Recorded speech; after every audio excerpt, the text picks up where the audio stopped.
Assalamualaikum warahmatullahi wabarakatuh. Shalom, selamat pagi untuk kita semua.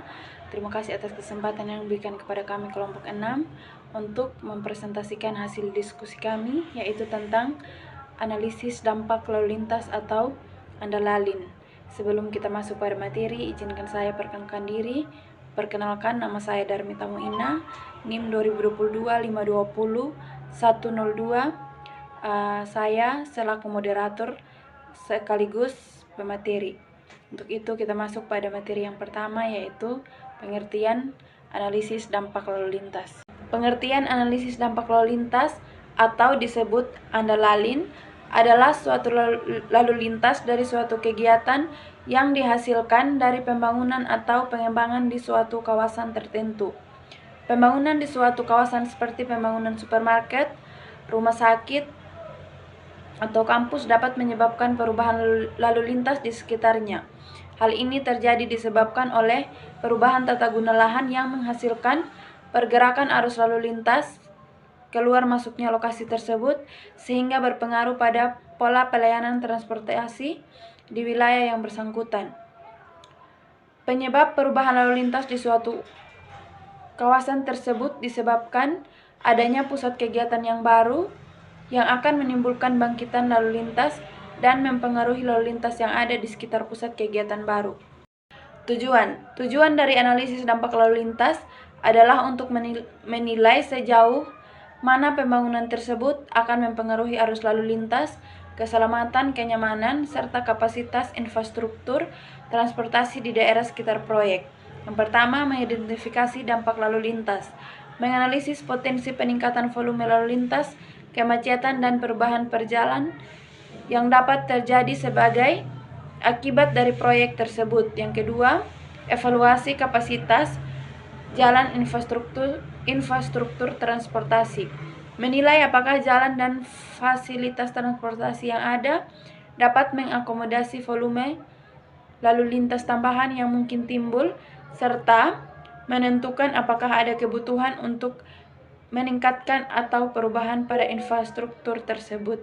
Peraturan dan kebijakan terkait ANDALALIN. Peraturan Menteri Perhubungan atau Permenhub nomor 17 tahun 2021 mengatur tentang penyelenggaraan analisis dampak lalu lintas atau ANDALALIN. ANDALALIN adalah serangkaian kajian yang dilakukan untuk mengetahui dampak lalu lintas dari pembangunan, infrastruktur pemukiman atau pusat kegiatan.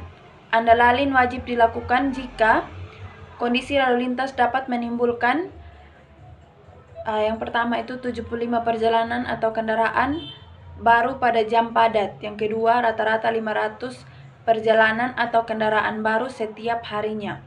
ANDALALIN merupakan dokumen yang wajib dimiliki dalam perencanaan proyek pembangunan jalanan atau bangunan yang berpotensi berdampak pada lalu lintas. Fenomena dampak lalu lintas. Fenomena dampak lalu lintas diakibatkan adanya pembangunan dan pengoperasian pusat kegiatan yang menimbulkan bangkitan lalu lintas yang cukup besar, seperti pusat perkantoran, pusat perbelanjaan, terminal, dan lain-lain. Dampak lalu lintas terjadi pada dua tahap, yaitu yang pertama, tahap konstruksi atau pembangunan. Pada tahap ini akan terjadi bangkitan lalu lintas akibat angkutan material dan mobilisasi alat berat yang membebani ruas jalan pada rute material. Yang kedua, tahap pasca konstruksi atau saat beroperasi. Pada tahap ini akan terjadi bangkitan lalu lintas dari pengunjung, pegawai, dan penjual jasa transportasi yang akan membebani ruas-ruas jalan tertentu, serta timbulnya bangkitan parkir kendaraan. Sasaran analisis dampak lalu lintas. Yang pertama, penilaian dan formulasi dampak lalu lintas yang ditimbulkan oleh daerah pembangunan baru terhadap jaringan jalan di sekitarnya. Jaringan jalan eksternal,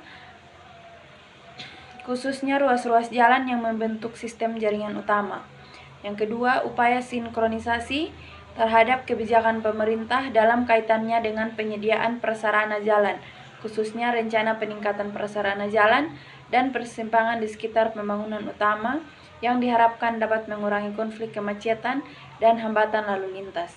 Yang ketiga, penyusunan rekomendasi peraturan sistem jaringan jalan internal dari titik akses ke dan dari lahan yang dibangun, kebutuhan fasilitas ruang parkir, dan penyediaan sebesar mungkin untuk kemudahan akses ke lahan yang akan dibangun.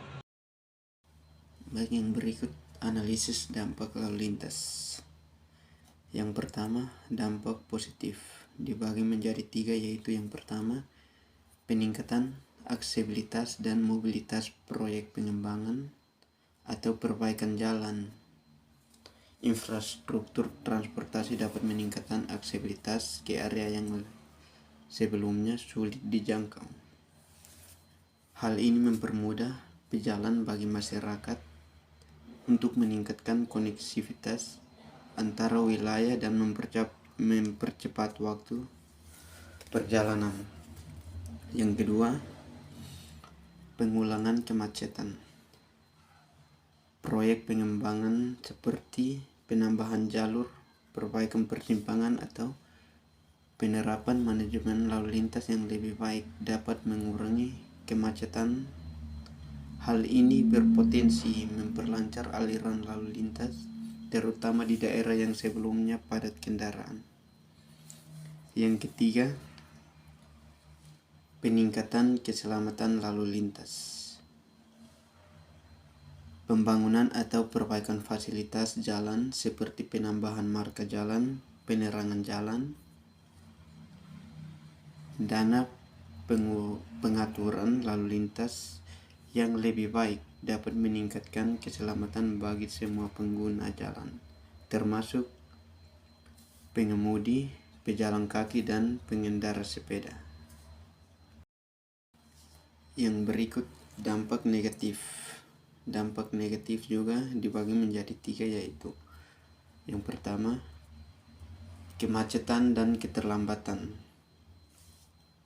Proyek baru seperti pembangunan perumahan, pusat perbelanjaan, atau kawasan industri dapat menyebabkan peningkatan volume lalu lintas di area sekitarnya, yang berpotensi memperburuk kemacetan terutama pada jam sibuk. Yang kedua, kecelakaan dan keselamatan lalu lintas. Titik rawan kecelakaan adalah kemacetan atau desain jalan yang buruk dapat menyebabkan titik rawan kecelakaan seperti persimpangan yang tidak aman atau ruas jalan yang tidak memiliki penerangan yang memadai. Yang ketiga, pencemaran lingkungan. Pembangunan infrastruktur transportasi seringkali melibatkan pengurangan ruang terbuka hijau dan lahan pertanian yang biasa merusak ekosistem lokal dan mengurangi kemampuan lingkungan untuk menyerap polusi udara. Sekian presentasi kami, apabila ada salah kata saya mohon maaf.